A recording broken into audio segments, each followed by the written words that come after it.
on the. All eyes.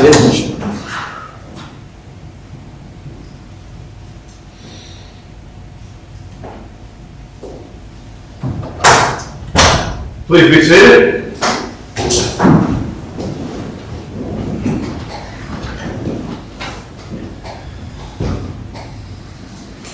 We now come to the third and last case on our docket today. That case is State Farm Mutual Automobile Insurance Company versus Hudnall, case number 240922. And counsel for the appellant, if you'd be kind enough to state your appearance for the record, and also let me know how much time, if any, you would like for rebuttal. Good morning. I'm Warren Klodnick on behalf of State Farm. I will reserve 5 minutes for rebuttal, and I am not very tall, so I will try a little bit. Okay. Thank you.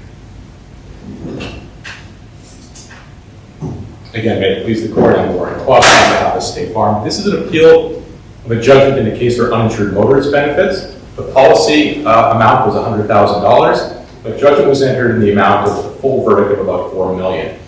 And I'd like to begin, if I could, with what we briefed as our second issue pertaining to the amount and form of the judgment.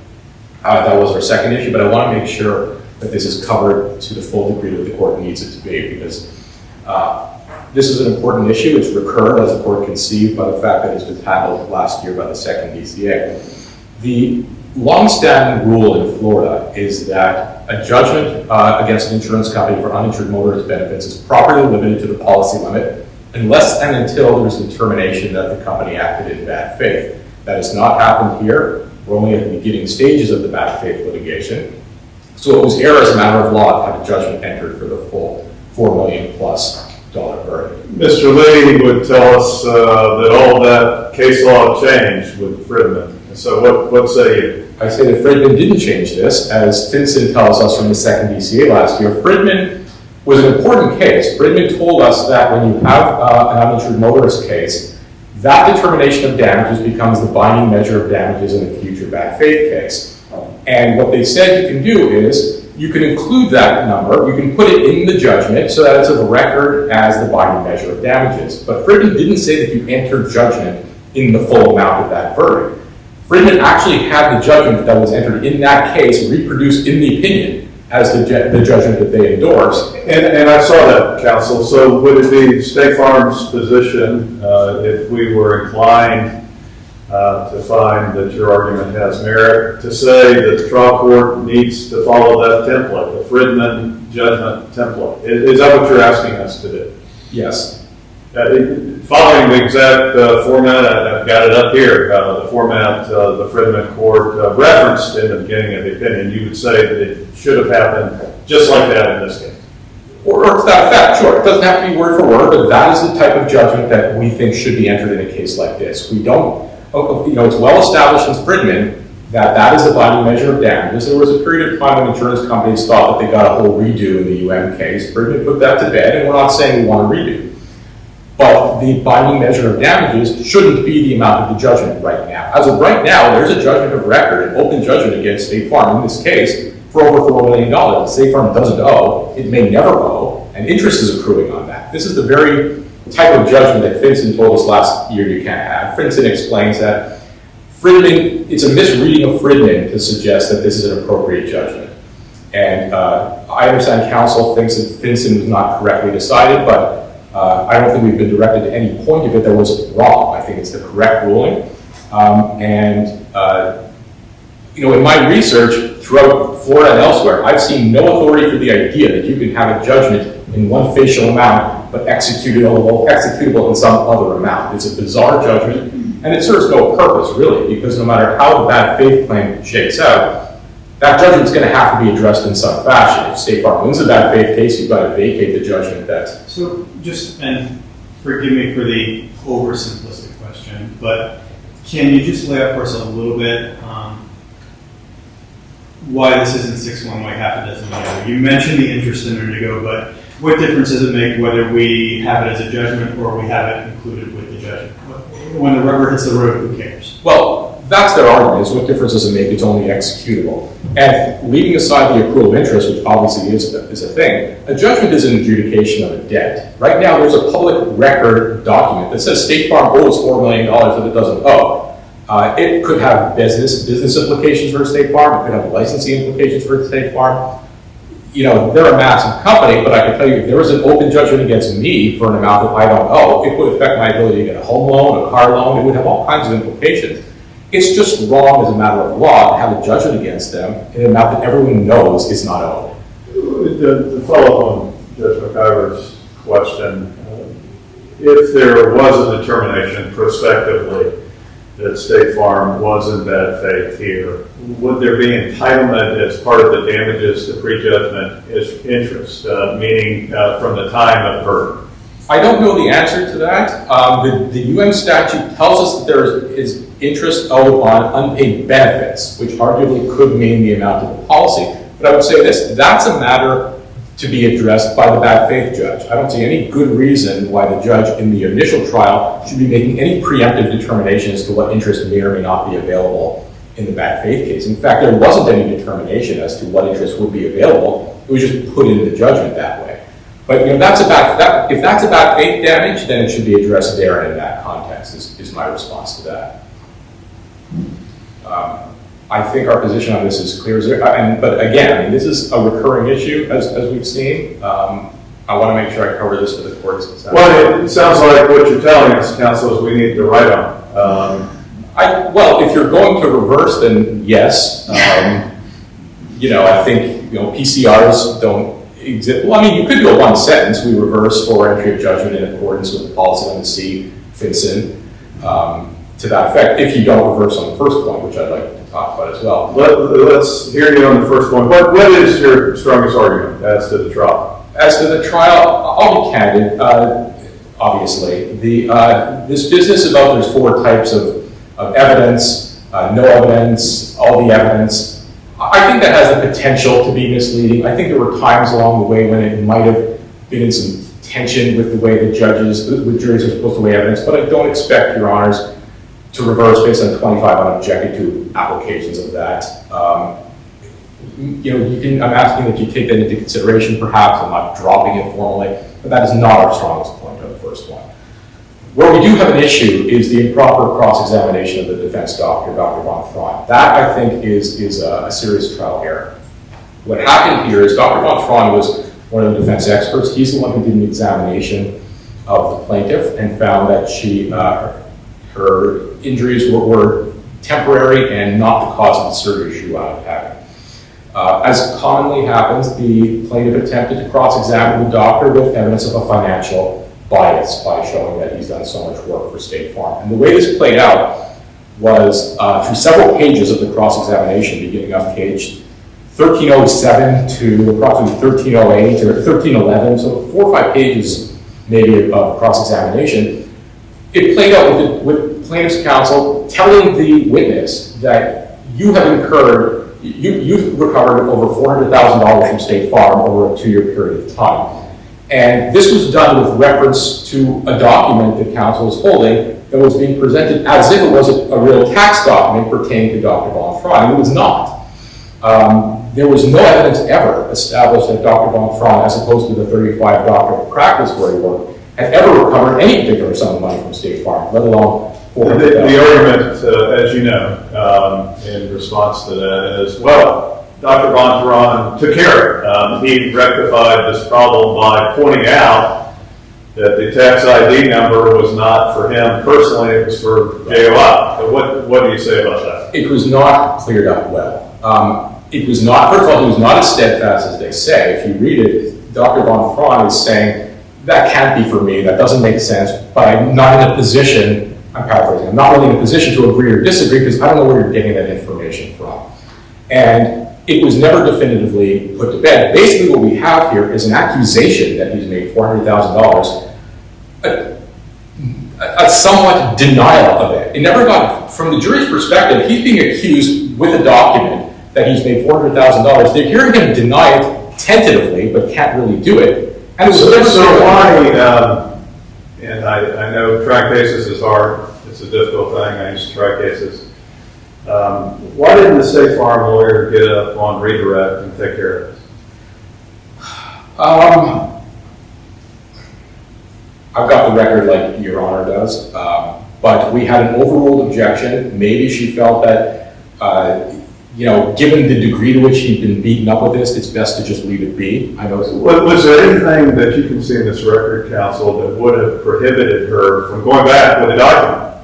And I don't want to put questions in her mouth, but is this the first time you're seeing this document? Yes. Have you ever seen it before? Of course not. Does that appear to be JOI's tax ID number? Yes. Is that yours? No. I mean, would that put all this to bed? Perhaps. Maybe she could have done it this way.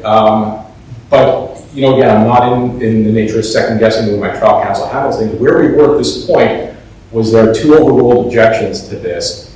A document that she didn't know what it was or where it came from. I really can't say that if the suggestion, maybe Your Honor's not suggesting this, that, could it have been cleaned up differently? Maybe. But we're on appeal from two overruled objections that should not have been overruled. And it was harmful. And this came back in closing argument. And in terms of it being cleaned up, here's how it was. I guess my point, and again, I know it's difficult. I know it's hard to try cases. But if the point is that it wasn't fully elucidated, that Dr. Von Thron wasn't definitive, it sounds like he was close to being definitive had there just been a little nudge in the right direction. So that I just have, that just gives me a little pause for how radioactive this was to throw away a trial.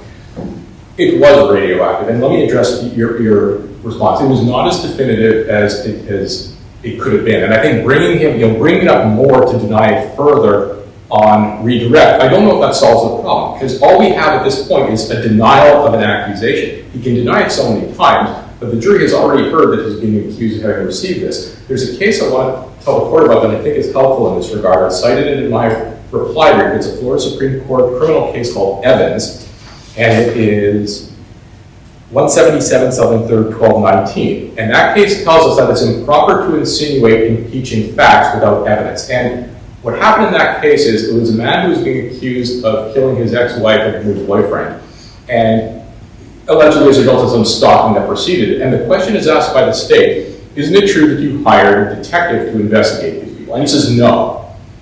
And he denied it. It was a flat denial, clear, unequivocal denial. It was still held to be error that worked towards a reversal for having asked the question without evidence to back it up. So I think we're not necessarily looking at it the right way. We say, well, didn't the witness clean it up enough?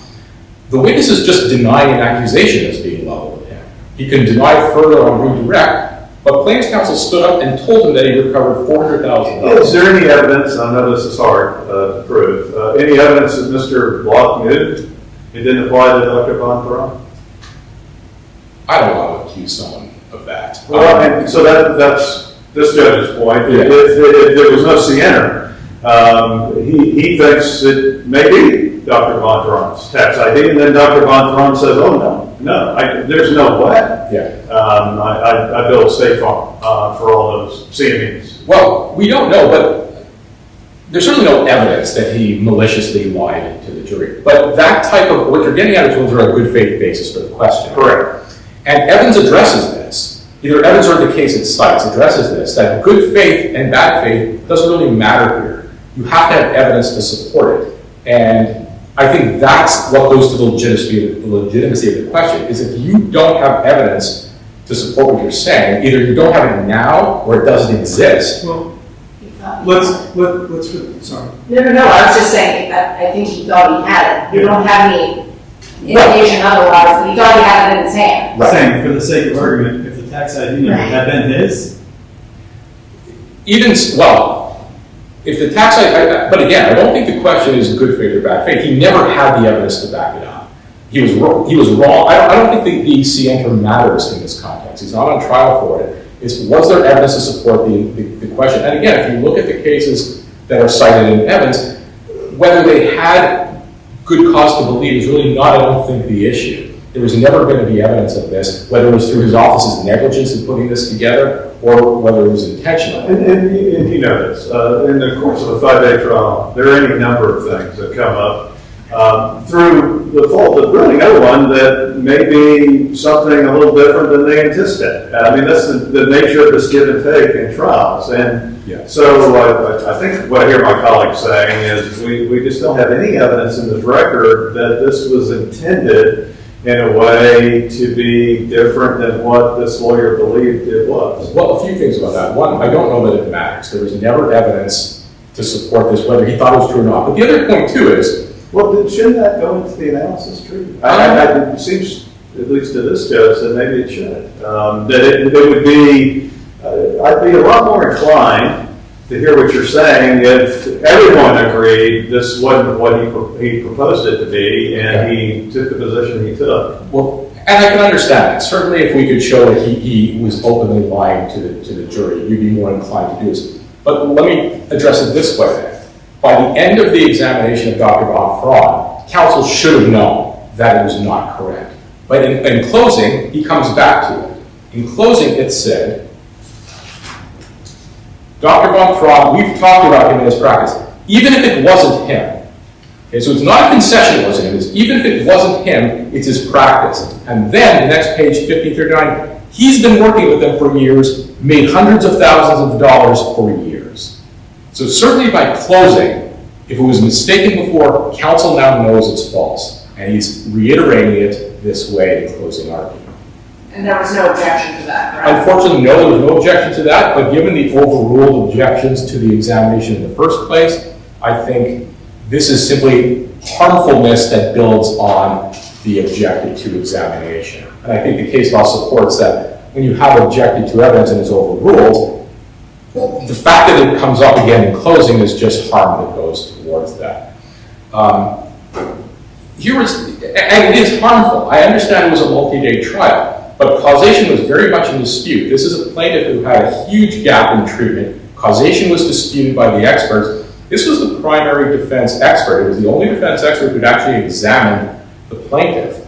And the jury is being told now that not only are his opinions bought and paid for to the tune of hundreds of thousands of dollars that really were not, but the jury saw him being coy about it on the stand and saying, I don't really know where you're getting that information from.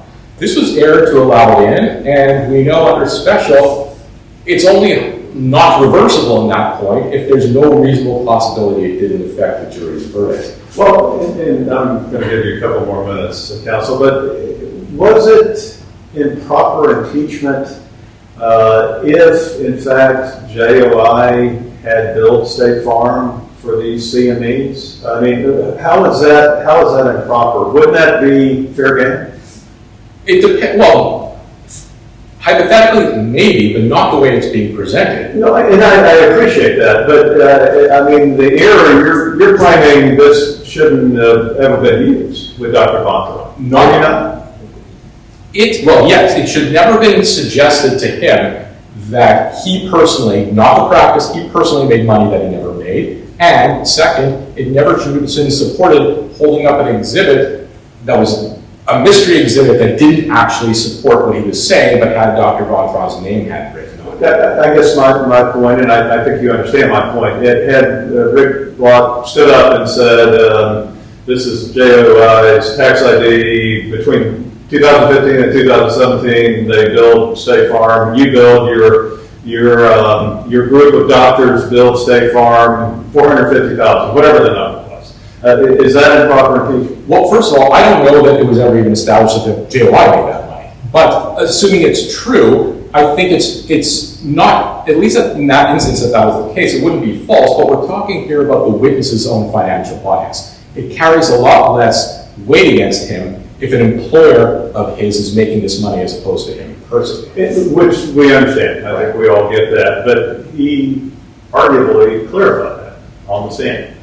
Only to the extent he was comfortable doing it in the face of a document. And again, it wasn't as definitive as counsel said. Wasn't there a definitive answer, and I don't have the transcript in front of me, where he definitively said basically that's not my tax ID number, that's JOI. He certainly says that. And I mean, isn't that, Gabe said that, is it not, right there? I mean, for everyone to know it's not his. Well, that's a denial, but up until that point, counsel is telling him, no, this is a tax document for you. That's what it said specifically in front of the jury. He says, is that JOI's? And counsel says, no, this is yours.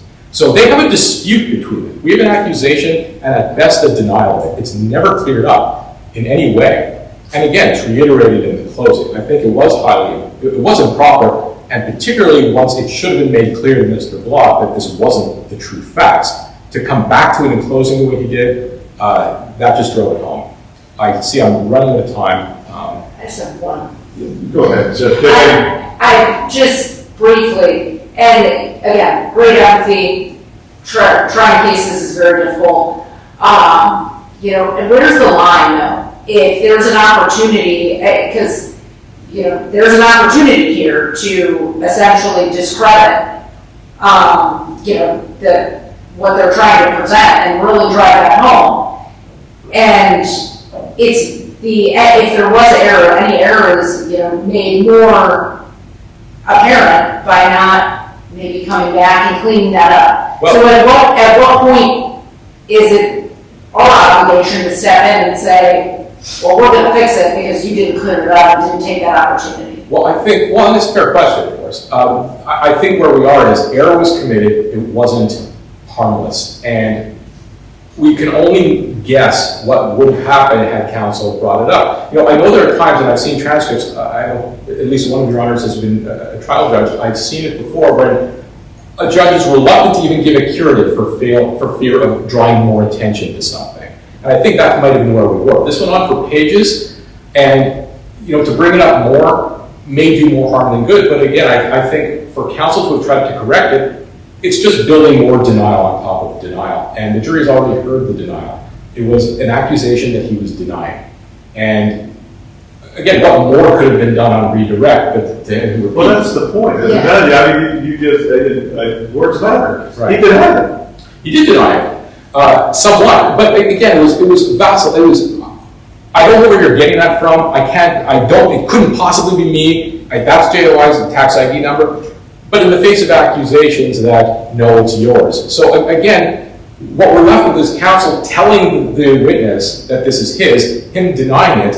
He can only deny it and deny it, but we're still left with an accusation and a denial. And never admitted, I might have more concern for a harmlessness or a waiver type situation if in closing counsel gets up and says, I told you when I was examining Dr. Von Frann, that it was him, it wasn't, it was a facility, but it doesn't matter, and here's why. But that's not the closing we got. We got a repetition that he's made hundreds of thousands of dollars. But to get back to your point, could this have been fixed on redirect? He'd already somewhat denied it as best he could. We were not going to get any further than an accusation and a denial. And it never should have happened, and the objection should have been sustained.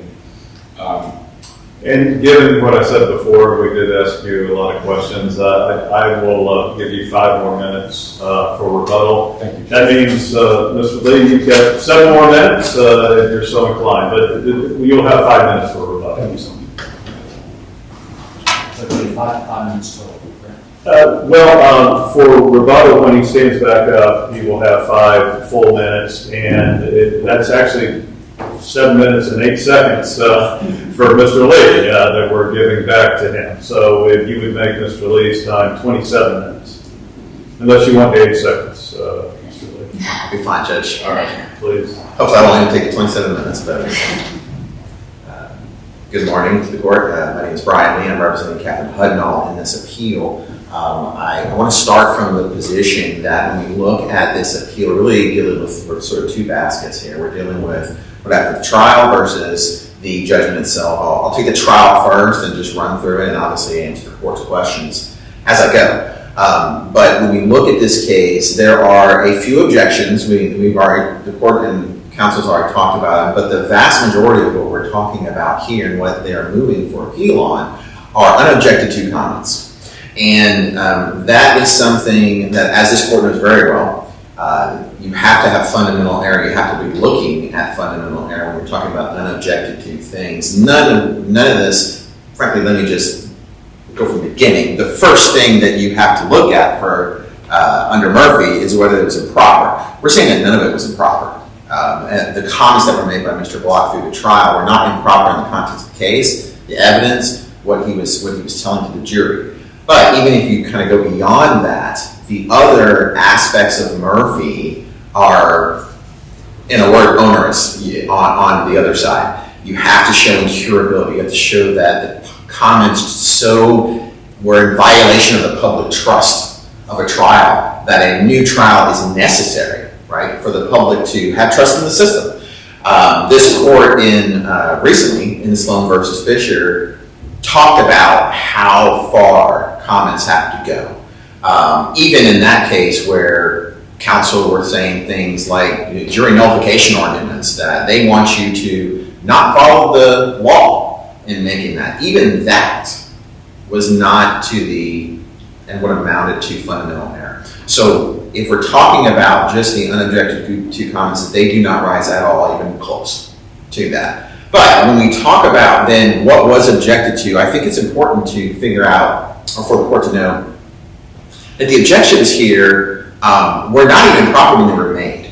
And what do I mean by that? I mean that the objections themselves were to things that in one instance, that the trial court, Judge Feltel even pointed out that that's not really a legal objection to what you're saying there, but they were also objections that were tangentially, we're talking about things that actually weren't going on.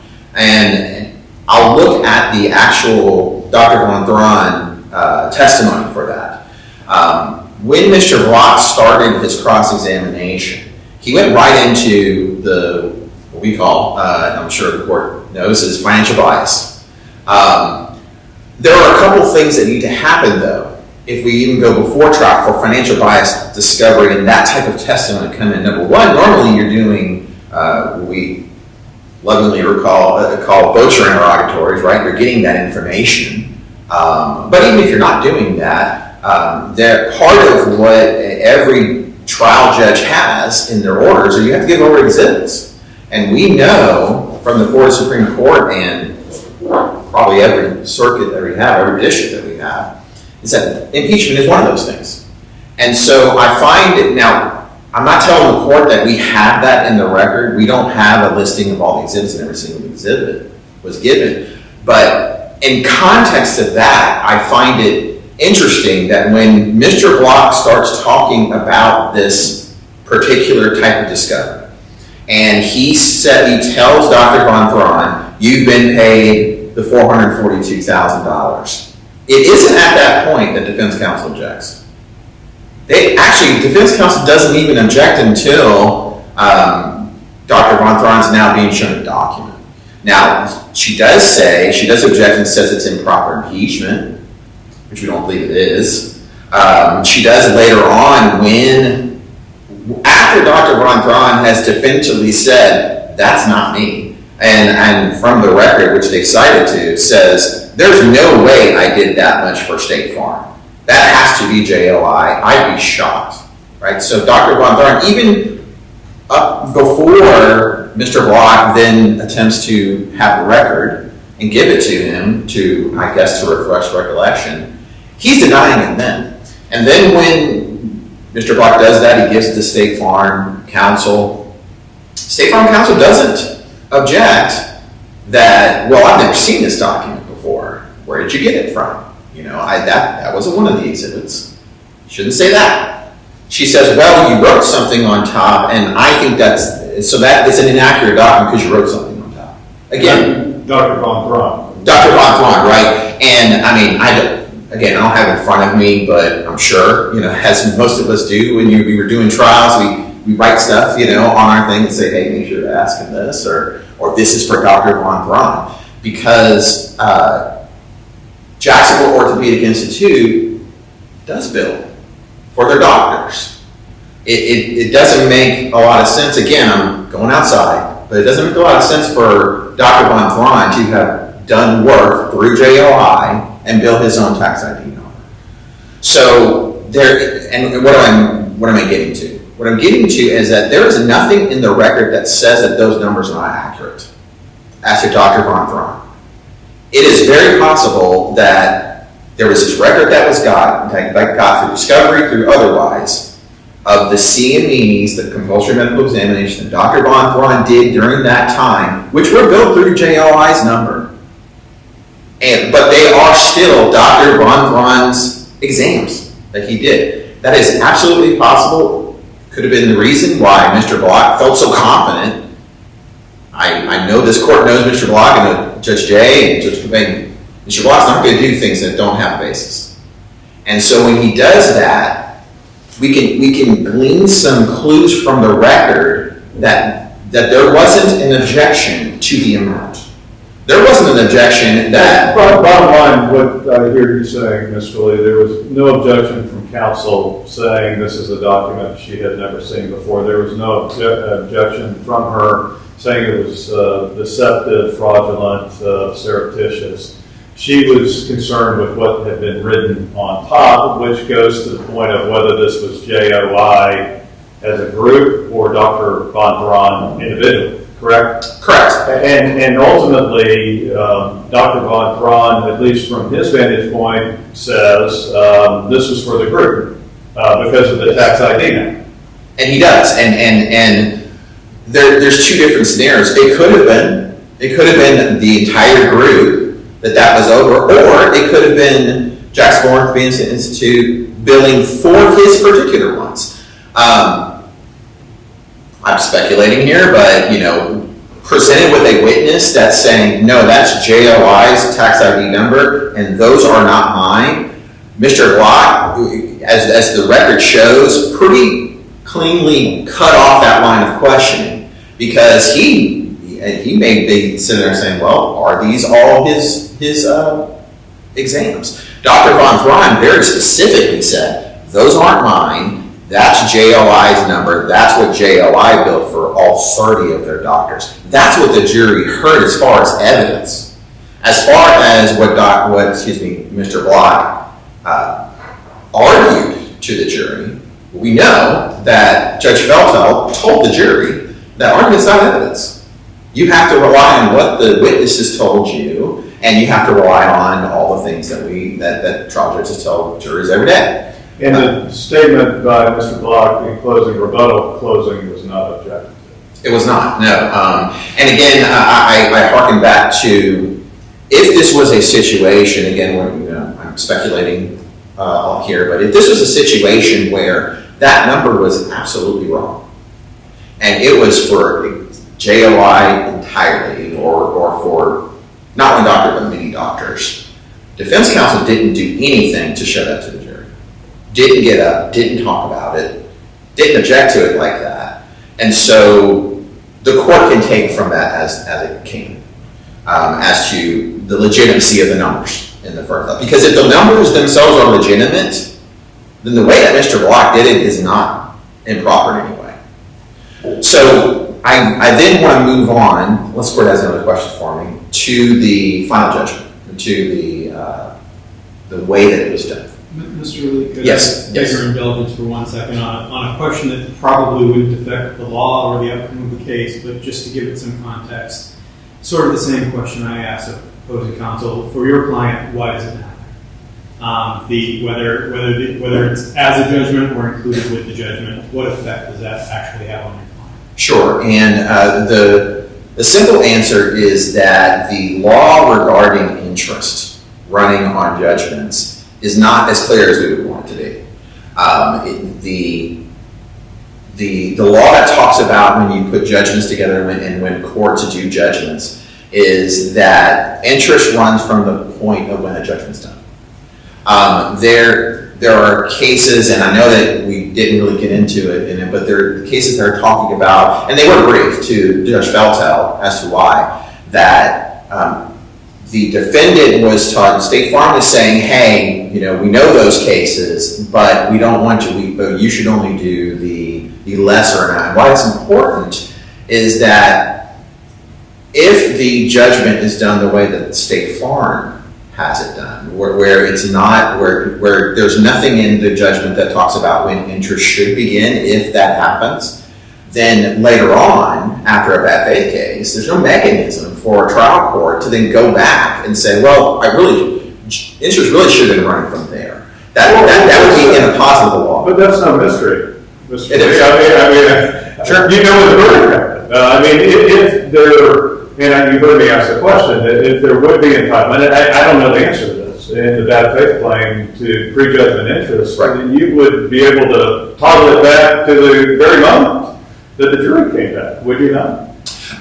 That isn't as clear as what we would like. Well, the clue you're looking for deals with whether that is an element of bad faith damage or... No, Your Honor. I know it is an element, interest, but there is and I don't think it's been really fleshed out, frankly, in the law, but there is this not confluence of two separate things. The bad faith statute, yes, absolutely says that you are able to obtain interest. But the interest law talks about when interest starts running. Well, so you have... And that's a difference. You've got argument. And it's property of saying where you make a demand on another party. Not a jury verdict, not a judgment. You get an interest in those cases, correct? I believe that the interest, they talk about interest from the point of when, yes, I think when bad faith occurs, that could be an argument, but when we're then talking about judgment interest, that's a separate thing. So there's up until the point of bad faith, and again, it's difficult how they do these interest calculations for that. But I think at the end of the day, just sort of cut through, I understand what you're saying, Judge. When we look at Friedman and we look at 21st century... Well, let me ask you about...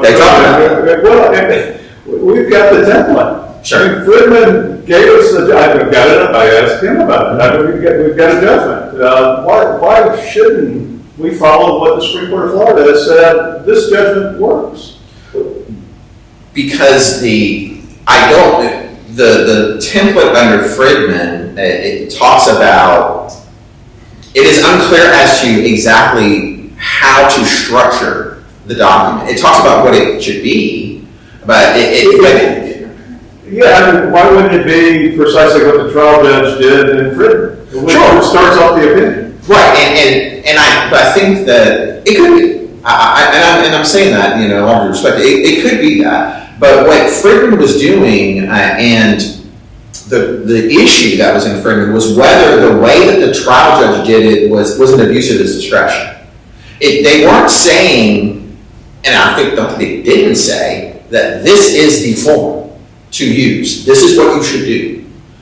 They said that the way that the trial judge did it wasn't an abuse of his discretion to do. So it seems, isn't that the safe harbor? From an appellate standpoint? If they said that form works, why wouldn't we do the same thing? Because one form works and the Supreme Court says that works doesn't preclude other forms from working too. No, I understand. And from our vantage point, and Patton apparently did the same thing. Patton, the judgment was only for the amount of the policy, correct? It was, yeah. And apparently much is made of Judge Gross and Patton, and they commend him related to what he did in Patton. And so following either one of those templates would seem to work, according to the Supreme Court in President. Well, that is true. But I also believe that following what the court did in this case also works. There's nothing that we have from the Florida Supreme Court that's wrong, what the trial judge did in this case. In fact, we know, again, we're talking about 21st century, the 4th DCA looked at that under the same type of argument that it was an abuse of the trial court's discretion and found that it wasn't, and reviewed Friedman and said, look, this is what is contemplated. What do you do with the argument, fairly compelling argument, that all of that is dicta? What the 4th DCA did is dicta. Well, I don't agree that it's dicta because they're talking about the form of it. Yes, it was an appeal and it was talking about other things that were there certainly, but they are still talking about the form. If this court were to write on this subject and there are two different things that they're looking at, that the court will be looking at, whether the motion for a new trial should be reversed or whether the final judgment, and you wrote on both things. I would not be saying that, well, the part that you wrote on about where the final judgment was an abuse of discretion is dicta. Because that was something that was brought up. It was part of the case. And so 21st Century did not just say, oh, by the way, we're just going to talk about this because no one brought it up. But we're just going to talk about it and say this is what we think. This was something that was brought up. And so I don't believe that is what I would say is dicta. 21st Century very clearly did an analysis of Fredman, what it said, and then looked at the trial court order, which is the exact same order. I don't think there's any difference of the structure of what it did, and said that is perfectly fine under Fredman. And so what we have in this case is we have Fredman saying, sure, this form, fine. We don't find it was an abuse of discretion to use it. We have another court, a lower court, fourth, saying, we think this form is fine to use. 21st Century has not been overruled by the Florida Supreme Court. The Florida Supreme Court has not said that the form that Judge Feltel used in this case was wrong. There has been no for it. Now, do we have a case? We have a court that said yes, we did. The second district said in Frenson that they think that 21st Century misapprehended or misapplied Fredman. We disagree with that. We believe that it's consistent with that. And so when we're talking, and that's, I think, the critical difference that I don't believe the second district looked at when they were making their decision, is that Fredman did not say, the Supreme Court did not say, this is the form that you're going to use. Didn't say it. And when 21st Century used that analysis, well, the Supreme Court said this form is just fine. And, oh, by the way, if you have any questions, look at Patton. And that's the way the Patton trial judge did it. And look at Judge Gross's opinion, because he's really smart. And that's the bottom. So I'm just having trouble with getting around Fredman and Patton. Right, Judge. And what I would say is, I use an analogy. The Florida Supreme Court uses model jury instructions. They tell trial courts, here are the model jury instructions you should use. What they don't do is they don't say, these are the only instructions you use, and these instructions cannot be changed in any way. So, and as the court knows, being trial judges, that happens all the time. Where something happened, where a fact or some situation occurs in a trial, which is very fluid, that a model jury instruction should be changed. And this court and others have said that is okay. A model jury instruction given by the Florida Supreme Court does not mean that you have to use that in every situation in a way. Does it cut both ways for Mr. Lee? You're saying that this model was not error. Is it not error to go the other way?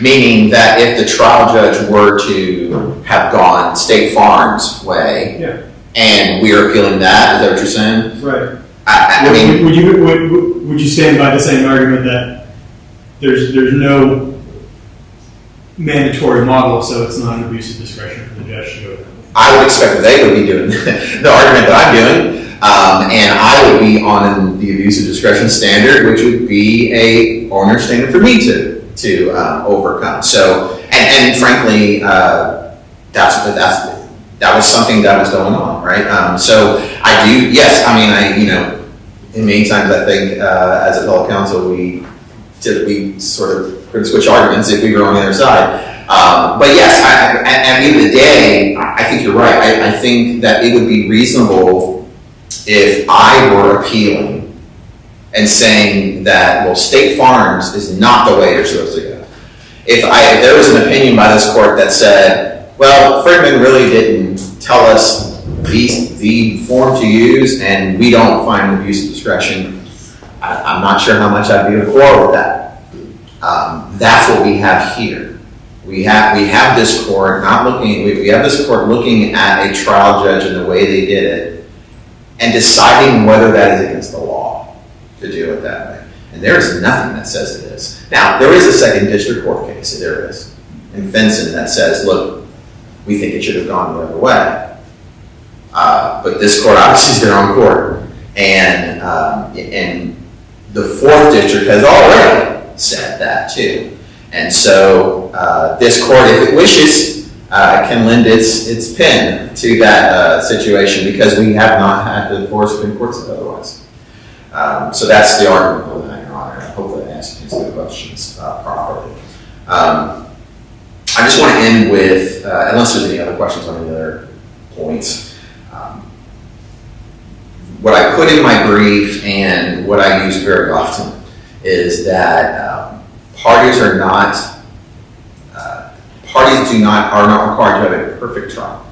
They are required to have a fair trial. That's been in Florida law for decades, maybe even longer. And there's nothing about this trial where State Farm did not have a fair trial. They didn't object to the things that they're saying now. When they did object, it was for other reasons.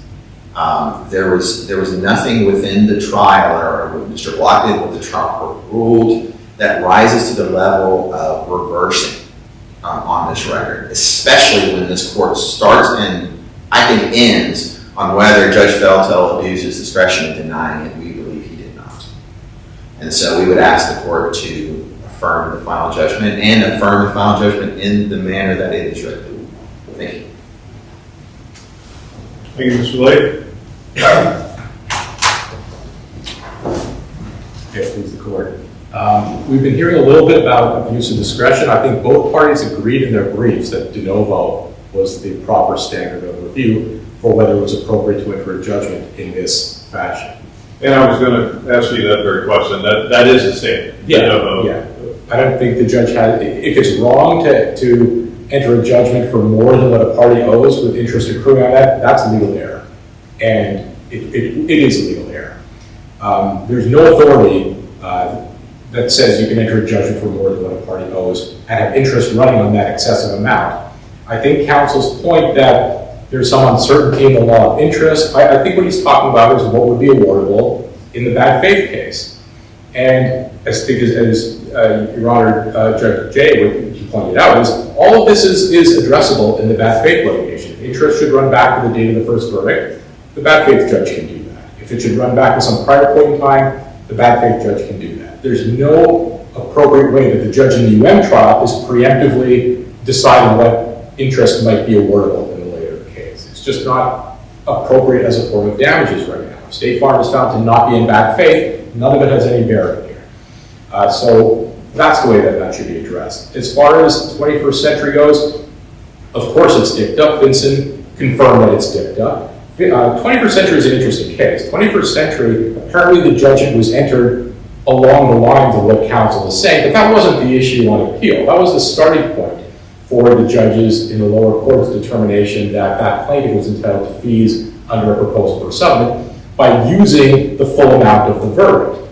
And by way of background, the 4th District in 21st century says this is why the judgment was entered this way because Fridman says so. But no one was arguing otherwise in Fridman, and it was dicta, and I believe it was there to explain why we're dealing with a strange judgment that's in one amount but only executable to a lower amount. But ultimately what 21st century held is completely consistent with what we're arguing here. They said you can't compare the full amount of that judgment to the PFS. You can only compare the policy limit to the PFS because that's the only enforceable judgment right now. That's exactly what we're saying. The only judgment that should be enforceable right now is the policy limit. And the 2nd District tells us that that's dicta because had the judge in the 21st century case entered the judgment limited to the policy limit, it would be the exact same analysis. We'd apply that number in comparing it to the PFS. Vincent tells us two things about, and I know you're not bound by it, but it's true and it's correct. Vincent tells us two things about 21st century. One, they use some loose language in describing Fridman. It's true. But it didn't matter because it's plainly and clearly dicta. It had nothing to do with the outcome. The holding of 21st century is In this posture, when you have a judgment against an uninsured motorist carrier following the first trial, when its liability is only limited to the policy limit, that's the number we use to compare to the proposal for settlement for fee purposes. It's good law. It just has some loose language in it. And of course, it's the correct one. I mean, again, there's no authority for the idea now. It's funny because up until now, we've been told Fridman requires this judgment that was entered. Now we're being told, well, Fridman didn't require it, but it's okay under Fridman. It's not okay under Fridman. Nothing in Patton or Fridman or any other authority says you can enter a judgment against someone for more than what they owe. Going back to the trial error, I think counsel's argued a lot of things about Murphy. I'm not arguing Murphy. I think there were two objections. I think they were adequate during the cross-examination of Dr. Von Traun. Certainly enough to put the judge on notice of what the problem was. We've heard a lot of speculation and theory about maybe these numbers were good, maybe they were good for JOI pertaining to work that Dr. Von Traun had done. There's no evidence of any of that. Dr. Von Traun was asked, isn't this the amount of money that you made? Not what JOI made, not what JOI made because of your examinations. It was, isn't this the amount of money that you made? It is, here's a tax document that shows that you did. Okay, so all this theorizing that maybe these numbers were legitimate, there was never any evidence that they were legitimate. And in fact, in the answer brief, we were told that this is the result of confusion and it was all cleared up. Now we're hearing today that maybe they were good numbers to begin with. There's no evidence that these were good numbers. Dr. Von Traun was accused of having earned $400,000 personally from State Farm. There was never any evidence to back it up, and it was reiterated in closing. And it was improper. I understand the reluctance to grant a new trial, but that was improper cross-examination. And when he should have known better at that point by closing, it was reiterated.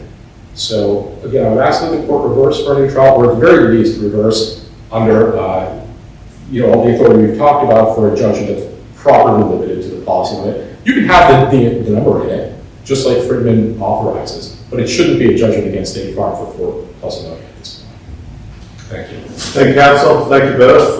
Well presented. We are now officially in recess.